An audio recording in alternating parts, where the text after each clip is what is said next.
a good reason. So all of my, I have Axminster chucks, and I've always used Axminster chucks, and I like the dovetails. I don't use the gripper things at all. I don't like those. I just use the dovetails. And all the dovetails on the Axminster chucks are all the same. So I actually, this is a dedicated tool that cuts exactly, I have it, the angle of the skew cut to the exact angle of the Axminster chuck.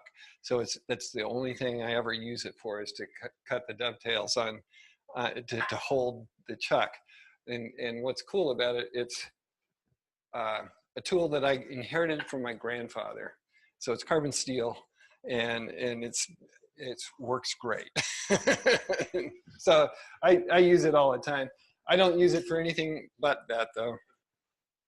So I'm just showing some ways to hollow a blank for a box, and I'll go with easy and work towards the little more difficult.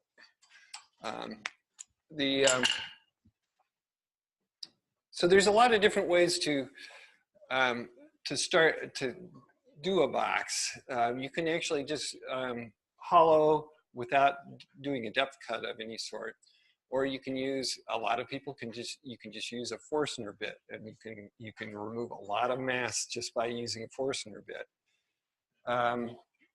And then there's a whole bunch of different tools you can do as well. And this is a cut that maybe some of you have never tried, but it's not that difficult to establish a depth. So I tend to, so when you're doing a box, you're actually cutting end grain. So this is end grain turning.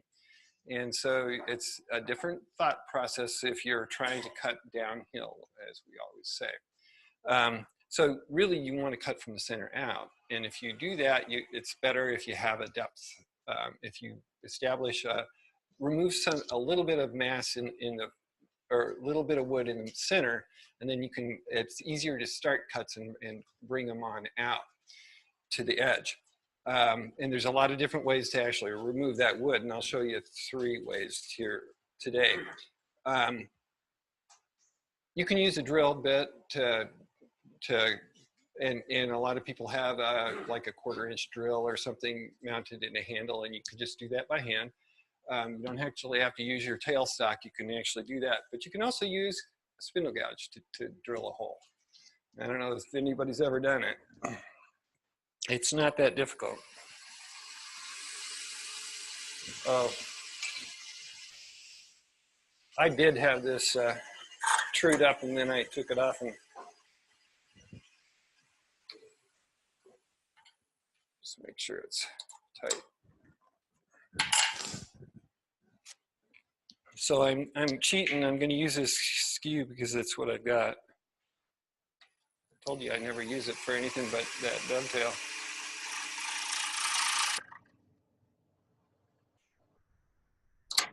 Oops.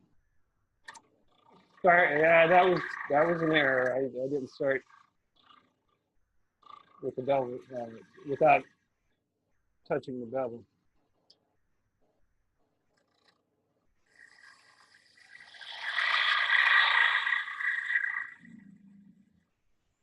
Okay.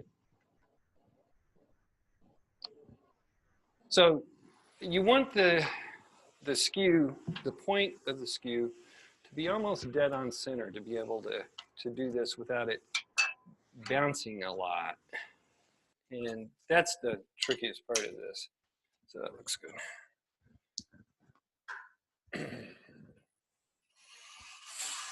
So what you do is you come in and you're just starting a cut, and just bring the tool around.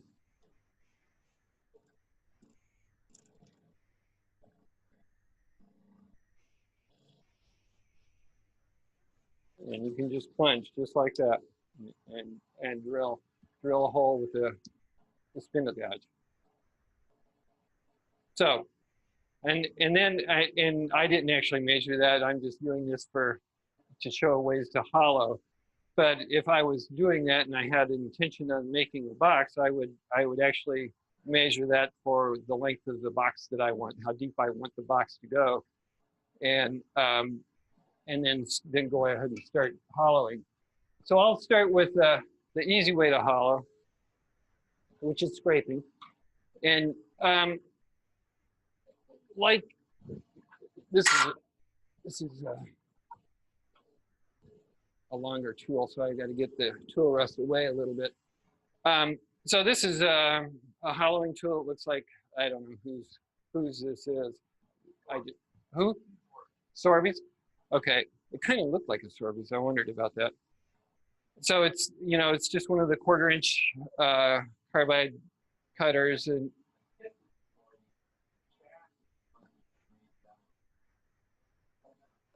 yeah.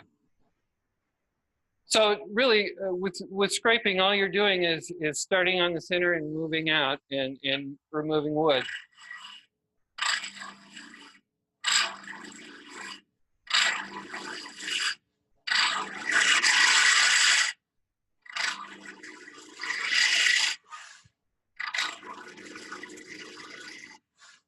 Now, I would have, if I was actually using this tool, it's not something I would normally do for a box, but it's one way to do it.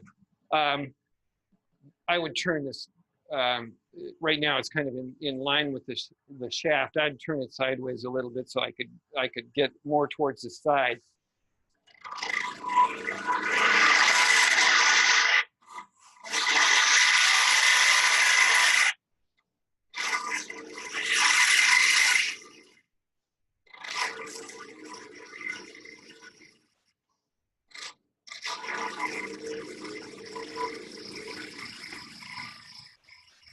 And you can remove the wood pretty quickly. There's really no magic to it. I think I actually already met the depth that I drilled. I am. So that's really all it is to it. And actually, all of these techniques are similar in that they're just removing wood quickly. Different ways of removing wood quickly.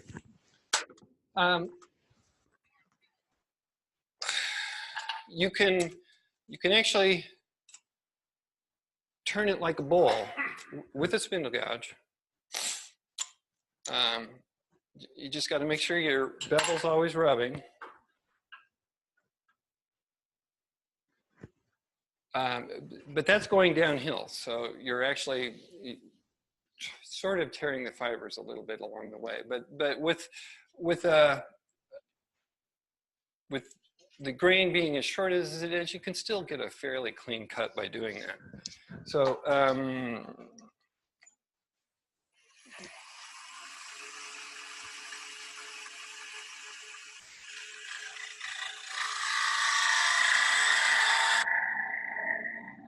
so this is without a depth hole, and you can use a depth hole as well.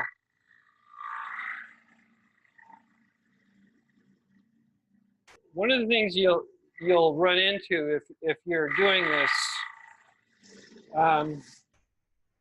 so I'm got the bevel rubbing and I'm using it. Oh, I'm cutting right at the tip, maybe just a little bit towards 11 o'clock.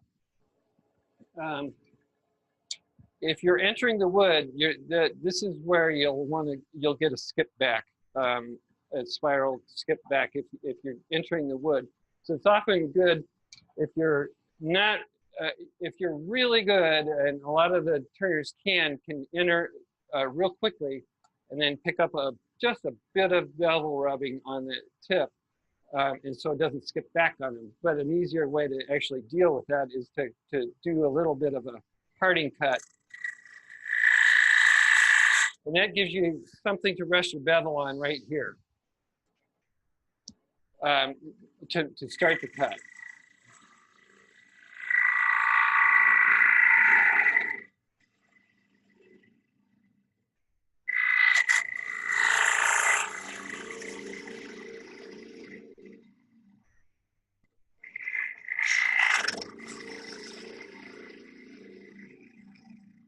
And again, I'm not going to go all the way, but you can see I've removed a lot of the mass real quickly, and it doesn't take long at all.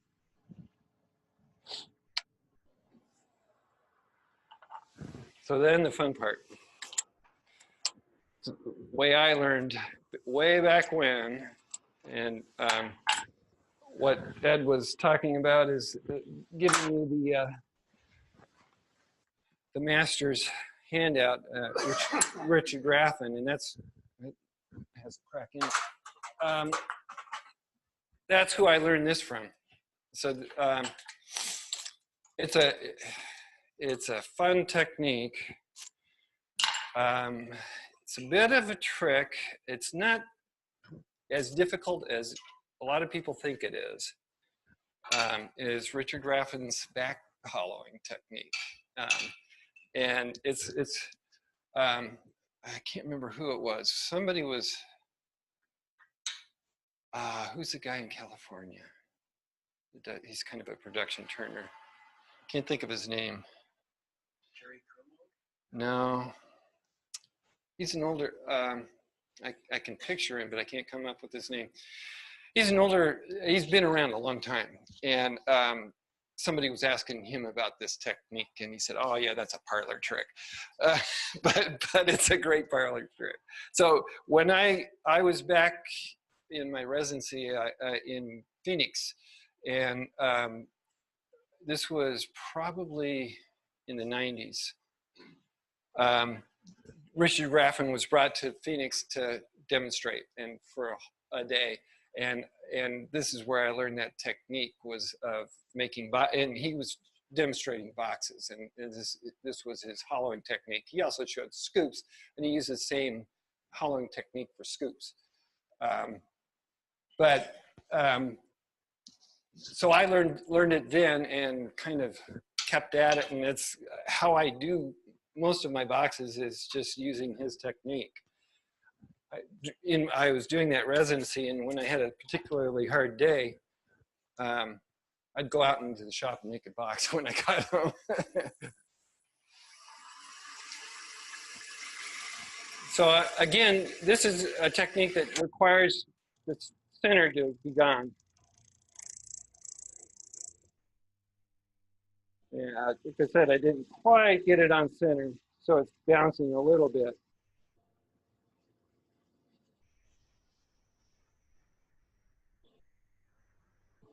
Yeah, that was pretty deep hollow.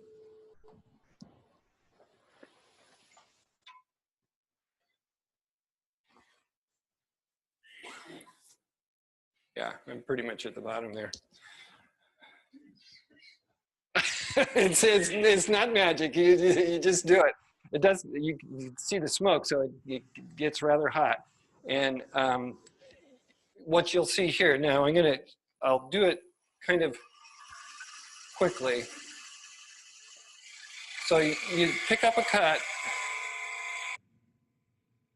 and you just remove a little bit of mesh. Now you don't want to. You want to leave about that much wood to support.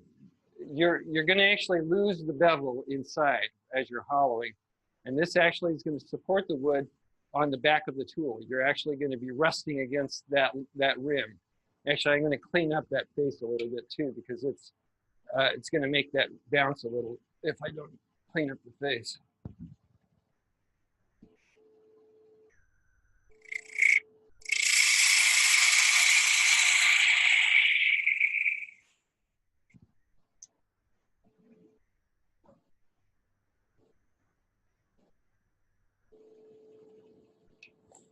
So with this technique, I'm going to start by doing the cut that you saw before, which is basically like a bowl cut. Again, this is a spindle gouge. You can get a little more swept back on this, and actually it'll work fine. A lot of people do that with a more swept back spindle gouge, not a bowl gouge. And so you're cutting as you would normally, maybe at around 2 o'clock as you're entering, 1 or 2 o'clock as you're entering, but then you're actually going to turn the tool and you're going to be cutting with this edge. inside up inside here. You can't see it because this is something that's going to be the tools inside the wood and you can't see it. So you're just going by feel.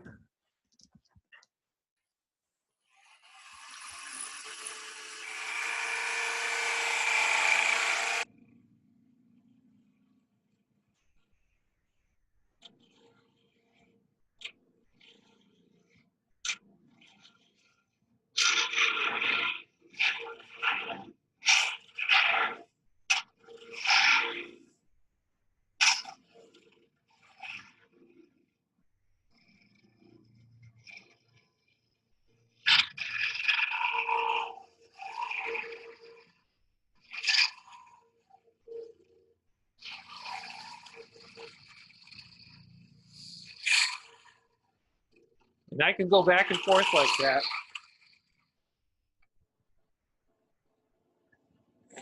Don't want to get my finger caught in there. Yeah, I'm almost at the base, pretty close. So then what you do from there is turn around and you're using the spindle gouge right around 9 o'clock maybe, and picking up the cut and pulling it out. So it becomes a pulling cut out.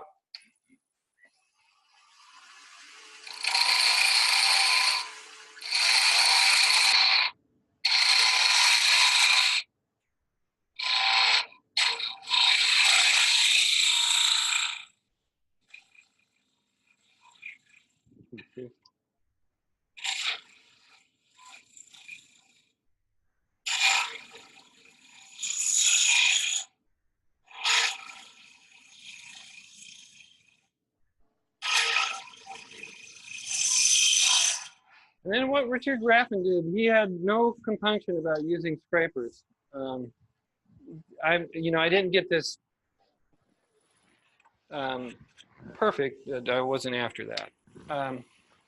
I would hollow that a little bit more. I'd work on it, but he would then go in with a scraper, a large scraper like this.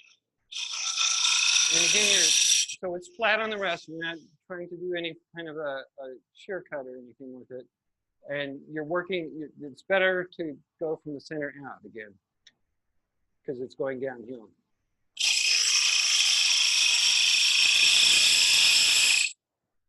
And this is butternut, so it's not going to cut real cleanly anyway. It's pretty dry.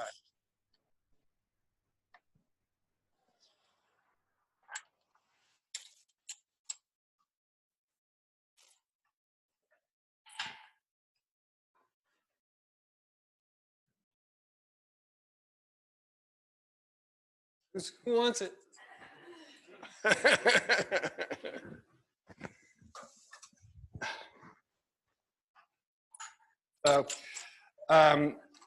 You can do the same thing without doing the back hollowing.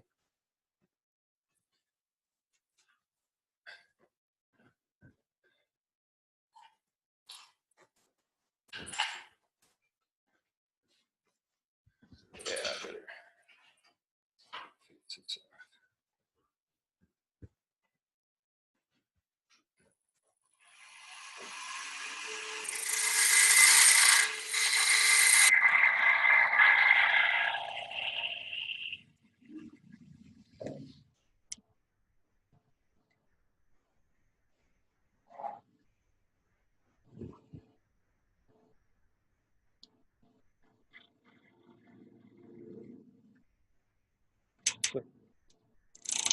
Sometimes getting that started, yeah, again, it's just a little, looks like Mike, when I was describing this, you use this a lot, Mike, to make a drill using a spindle gouge? Yeah.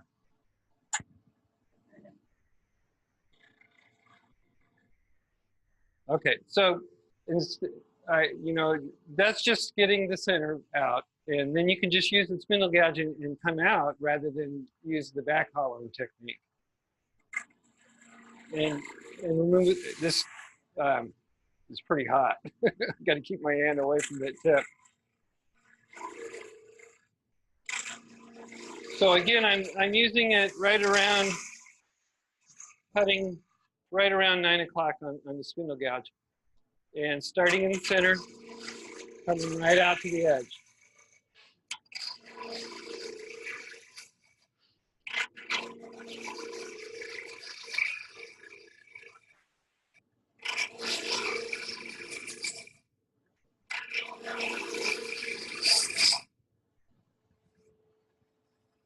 I didn't go all the way down, but you get the idea.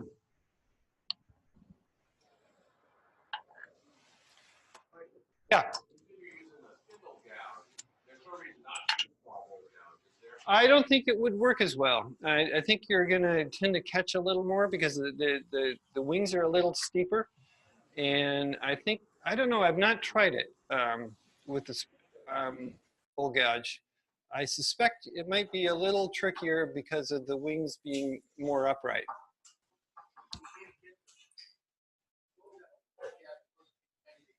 Right.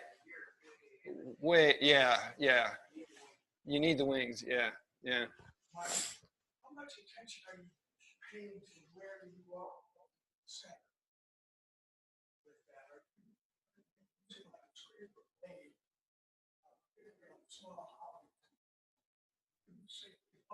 Yes, I was just at center. I mean, I saw that before I actually did it. Yeah, but with these, the tool, yeah, I may have raised that. I could get away with it on this one, but yeah, it really should be just at least at center, but slightly above is better. Yeah, yeah, yeah, yeah. No, that's what you want. You definitely want to do that.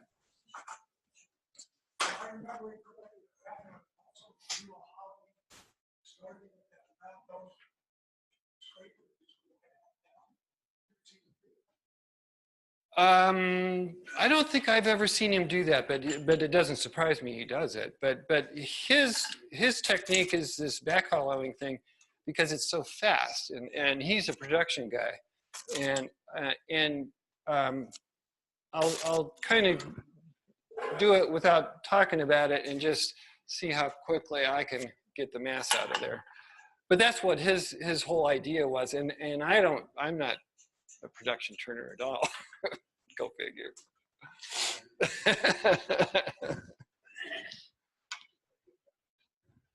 Oh, I always forget. I gotta face off this.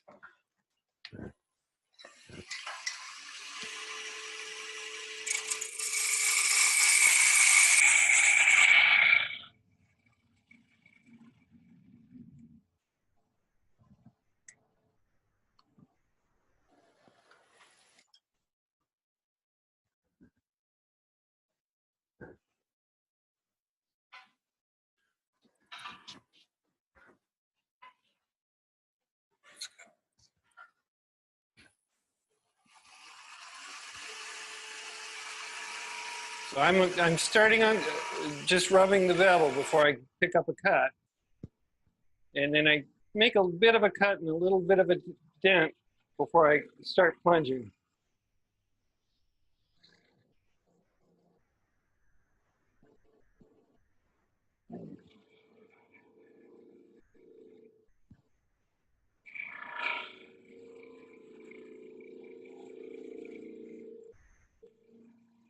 I'm going to transition from the normal bowl type cut right into the back hollowing. And the tool, I'm using the rim as a fulcrum. And that tool will get hot because I'm really pushing against that rim. That's what gives you the support of the bevel.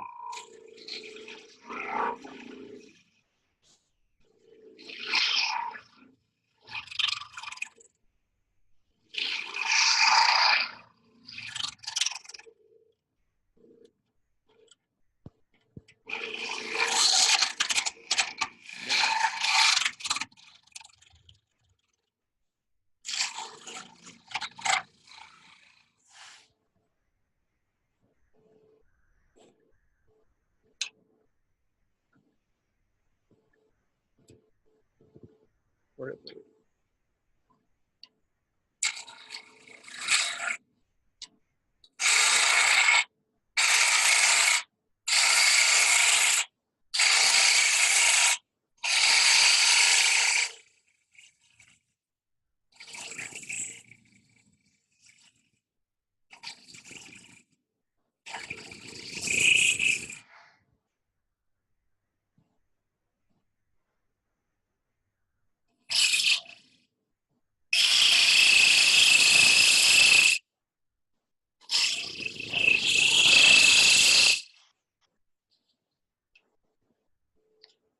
just like that.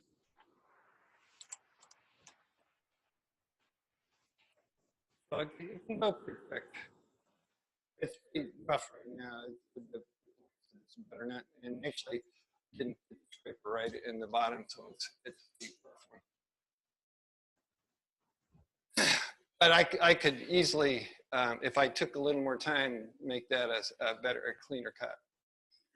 And then I didn't get the scraper didn't actually get all the way down in. So that's the start. You know, you can actually do a lot of Richard's boxes. He would go back and shape the outside afterwards and match that curve, or close to match that curve, so that it's you can leave it as a curved bottom, or you could go in with a square scraper and clean up the sides and make it more of a squarish box, depending on what your design is.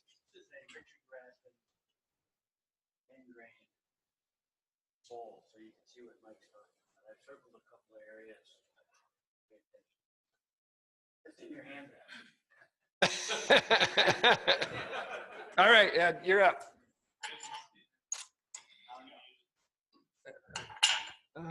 Is the knockout bar right here? Should I wear a hat? Don't worry, I got you on tape. You'll be on YouTube all over the internet. Hey, Chris? Where's Chris?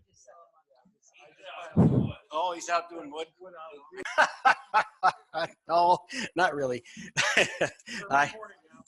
Okay, we're recording. So Mike showed you how to hollow.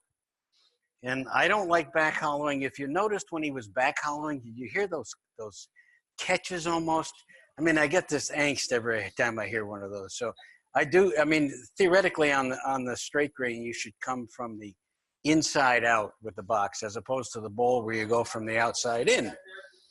You know, but it doesn't necessarily have to be that way. Anyway, what we're going to talk about is lids. I know it's pretty exciting, huh? Okay. You got the suction fit lid that Richard Raffin, and I don't have the handouts for you, but did that little sheet of paper go around? Yeah. All right. Look at the areas I've circled, because the suction fit lid, sort of an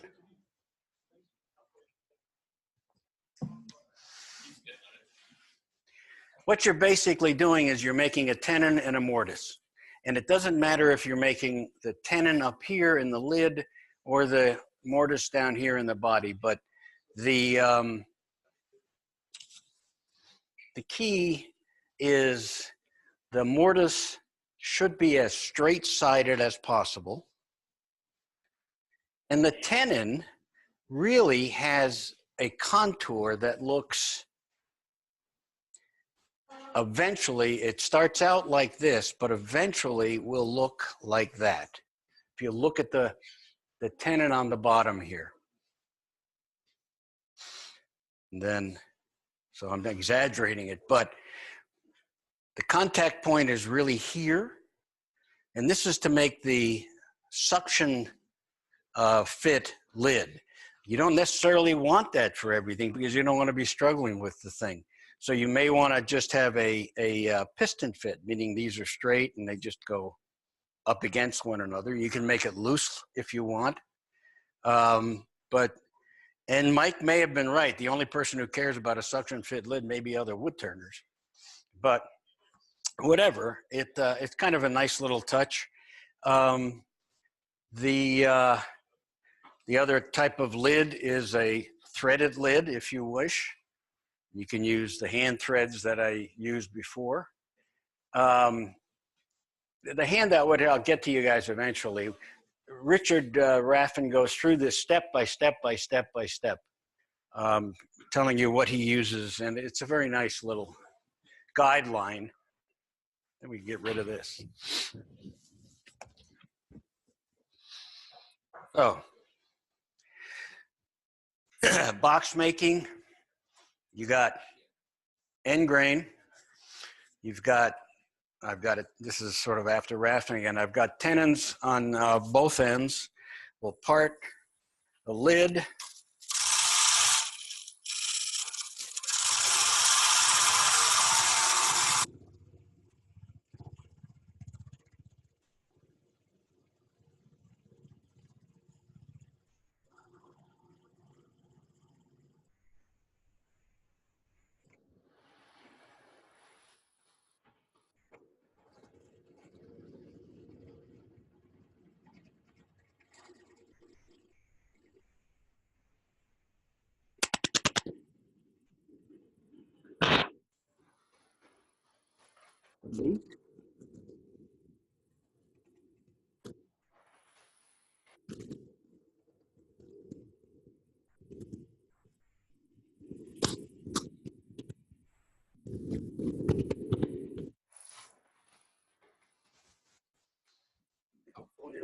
Apart.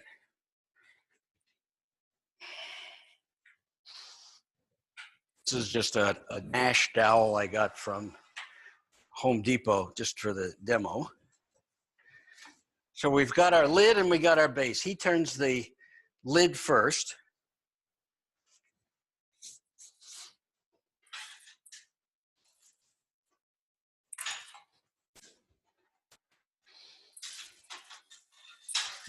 Get enough of a collar on that.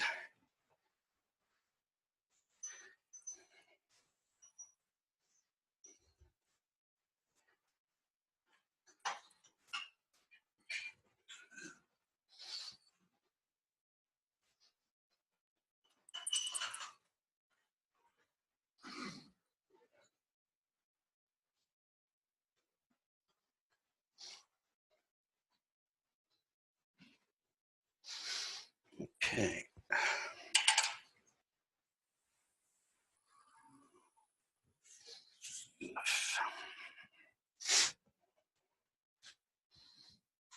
So, got to get a little hollowing. Like I say, I always feel a little uncomfortable with hollowing the. Gonna get a shorter rest.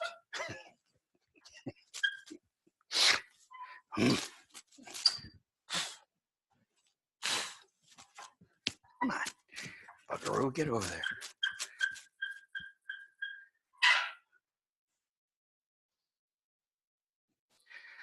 And guys, we're looking at it. Where is it? Oh, here it is. This is the Reiki modified gouge. I don't know if you can see this thing. It's basically a standard bowl grind, and then this side is ground off to be used as a scraper. No, I want a longer one, actually. I was just, have you got one? Yeah. Oh, that's about too long. You got anything in between? How about an 8-inch? You got about an 8-inch?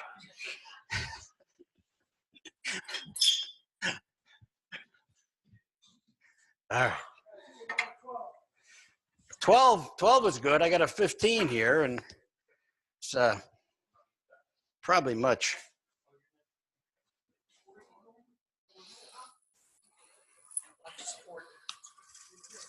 Huh?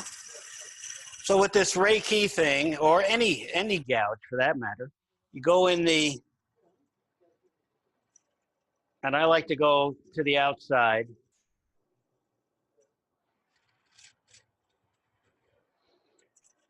A little above center. You can sort of back hollow with it if you want. I prefer to draw it out this way. And you don't have to go all the way to the middle when you get it there. You can gradually do it. You don't have to go to the final depth. I've just got to get enough for a mortise here.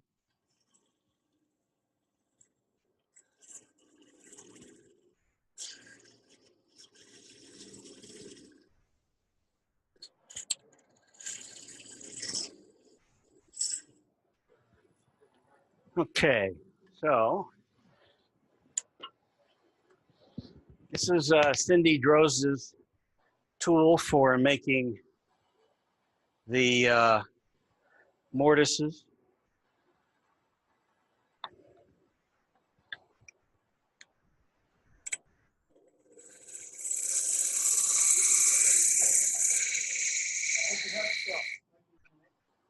I'm sorry?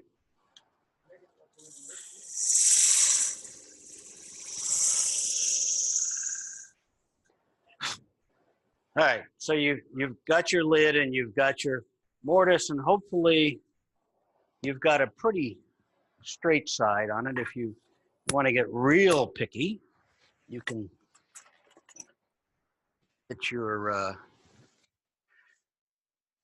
gauge out and make sure that it's close to being straight.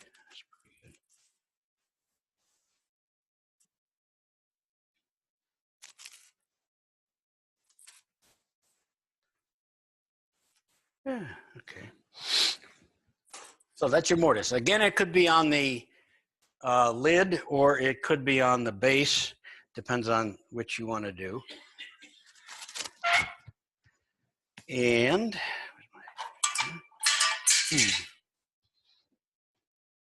you guys use this little centering device. It's very handy if you haven't used it before. For squares or for dowels, just nice to find that center.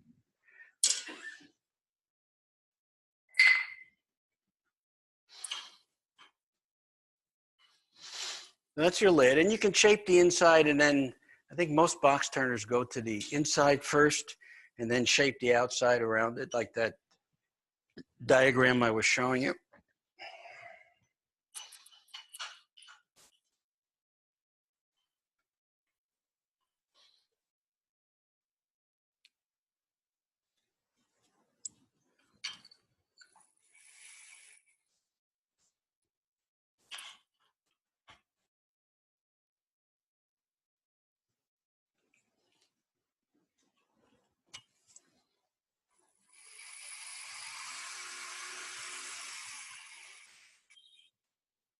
Okay, be good enough, and I'll straighten it out.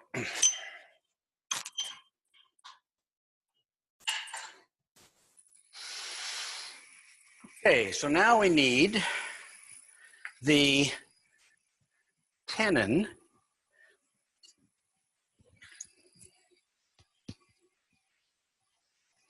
which is going to hopefully fit the mortise.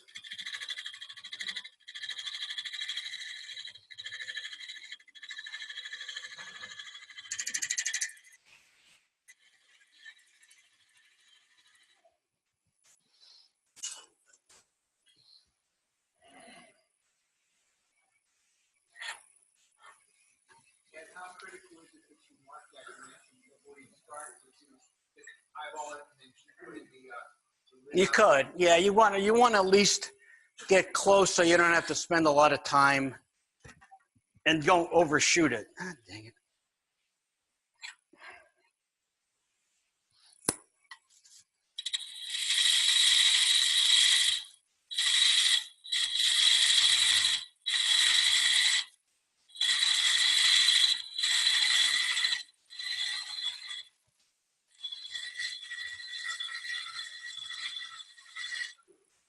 All right, so the key to the suction fit is that burnish line. All right, and so I've got that taper I was showing you. Now I'm gonna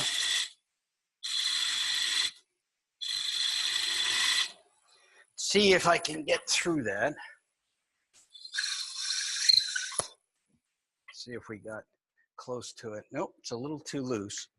So we're going to take it back a little step or two.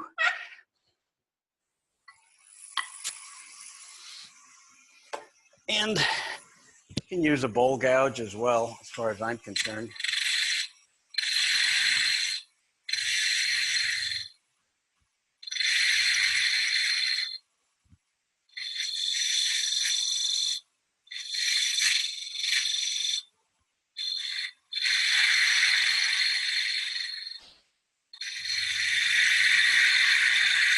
And you guys are talking about using bowl gouges to, now this is Mickelson's grind, and you can do the same thing as you can with that Reiki, or I'm not back hollowing, I'm coming out, going straight in, then coming out, straight in, little upward with the flute, like that, and just keep going deeper and deeper.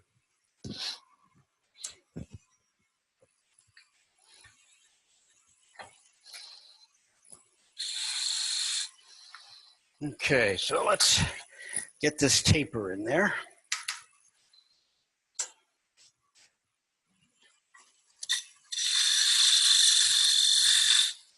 Peeling type cut with the skew chisel.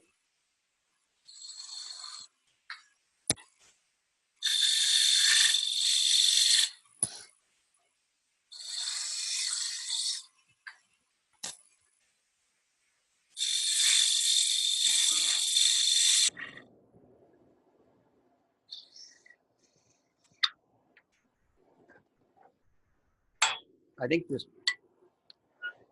wood is ash, I think.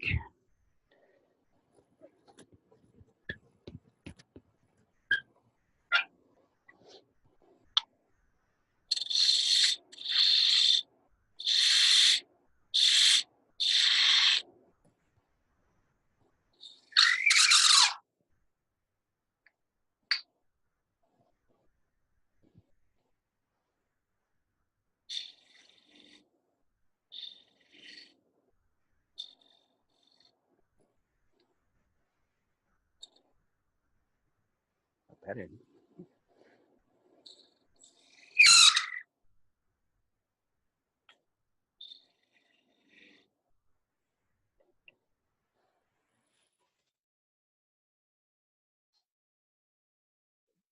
Okay, a little bit more. So you want it, you're basically making a little curved surface or bump, if you will.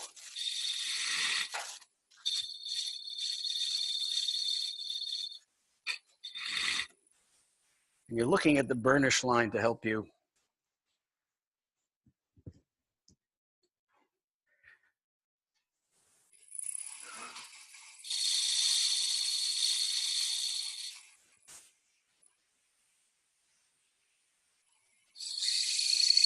I had to make it double-sided, I think.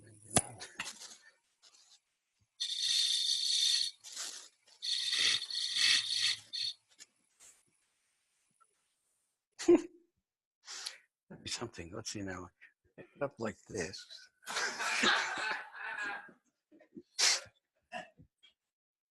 Just about there. So see if you, this is the point where you ask yourself, you don't hiccup or do those kind of things. Okay. Yeah, right. No. You don't want to sand these joints. You want them turned. No.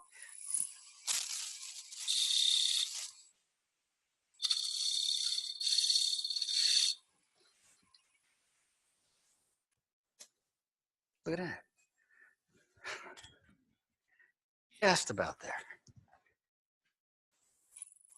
This is where you don't hiccup or you don't go to the bathroom.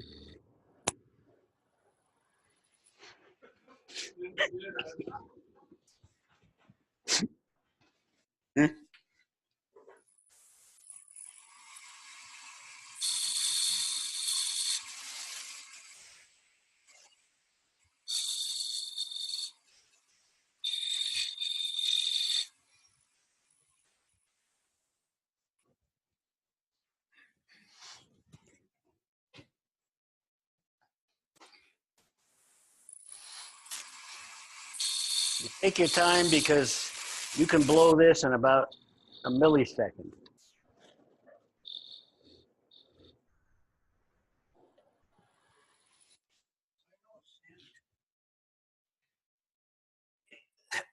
Raffin doesn't like it. It doesn't do the, doesn't like, doesn't like the grooves that the sand put on.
Okay, suction fit.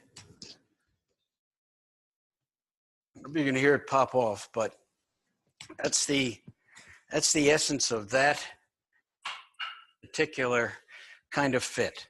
So basically all it is a taper and then a cutback which leaves a little ridge, which then will hold the box on essentially. Then you, if you will, from the box point of view, you then put them back together and you're, boy, I need some stuff on this thing. Now you shape the box. So whatever you want to do at this point, you can then shape the outside. I can't get this thing close enough.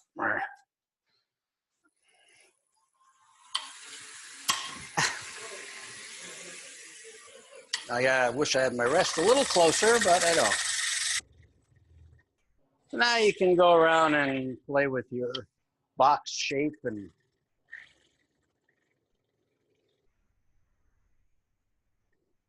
put in things to hide the join.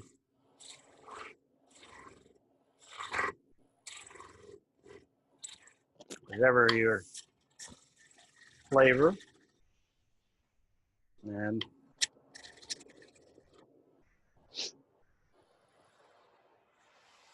oh, so that's your basic suction fit lid.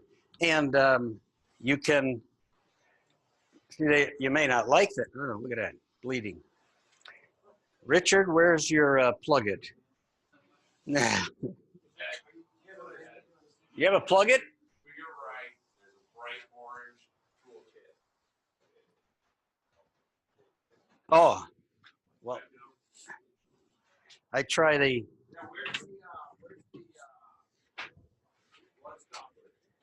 Yeah, that's Richard's. That's why I'm gonna see what you ought to do is turn that. God damn.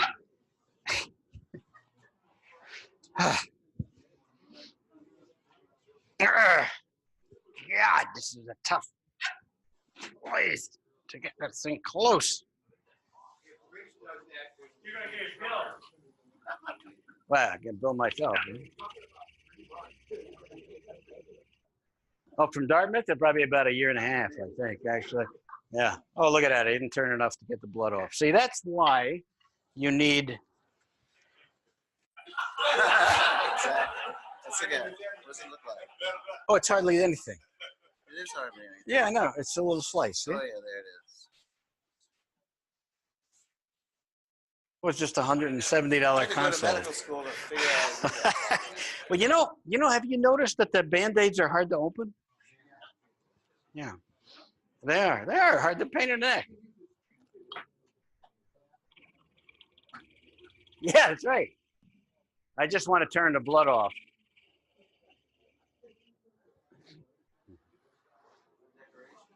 Okay.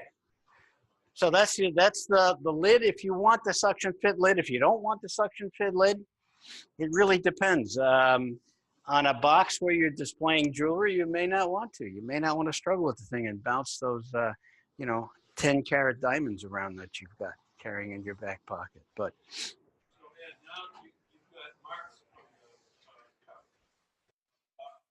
no, that's the tenon. I remember I turned a tenon at both ends. Okay, so that's the tenon.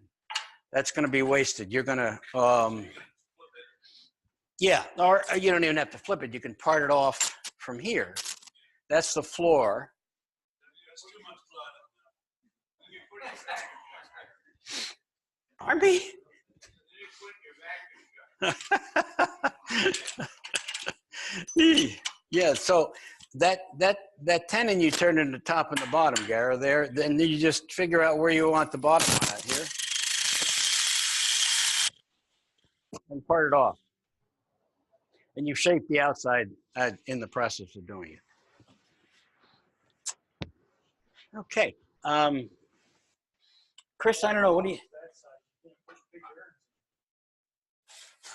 If anybody wants, you could, I've got a few more inches of dowel left if you want to come up and turn it and see if you can do that. I don't think we got it on the film, but what was this guy? Oh, that, I don't think we got a good shot of that on camera, because that's interesting what you've done there. Can you get that on camera? now remember, it's not me. I don't take credit. It's Ray Key. Yeah, Key. It sounds. And it's basically yeah. How is that, guys? Can you see it okay? I think, let me see if, I don't usually use this as a scraper or a shear scraper.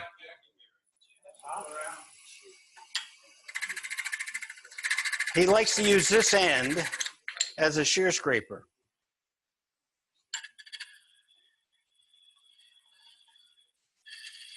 Now, this guy needs to be made round again, but that was his idea.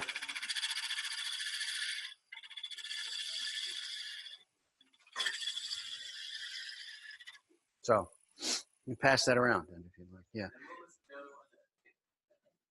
Oh, this Cindy Drozda?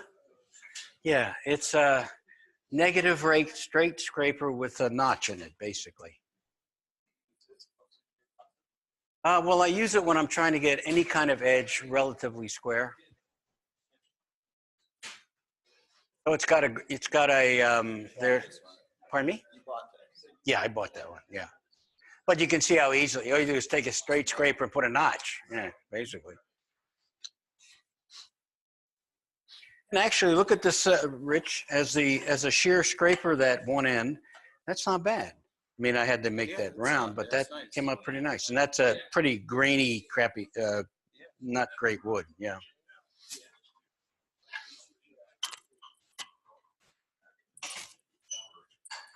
So if anybody wants to try one, I've got enough wood for a few.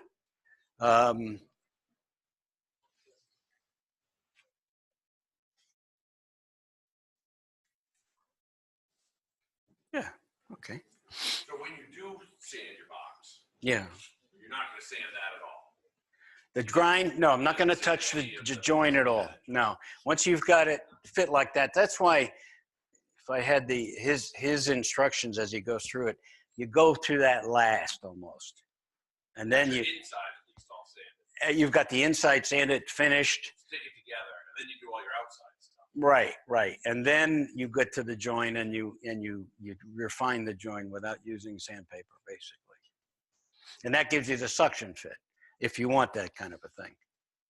So what you can do too, what other turners will do is get the tenon suction fit like Ed did here, but then relieve towards the base of the cup, so it's only gripping the top part of the tenon. Right, and take this piece, as Mike was saying, and chamfer that in. Well, I was actually talking about the tenon here. Oh, the tenon there? Actually, towards the stock on this end, you're relieving it here, So it's just the very top of this that's Right, actually right. gripping. If the you wood. look at that diagram, you see he's got He's that got that chamfer in there. Yeah, chamfered in. but he also chamfers this too. Yes. So And I didn't do sits that. flat. So it sits flat and you won't have any gap basically. And then hide the join.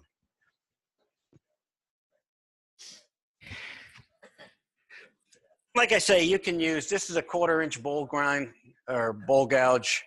I think it's Nicholson steel with Haynes's grind on it. With this size, you can hollow these buggers out pretty easily too. Now, it's just soft wood, but I get nervous with that. The back hollow is up here. The inside out hollow is completely different direction on the flute. But either one goes pretty quickly. Okay. Does anybody want to try that? We'll wrap it up with that, Gary.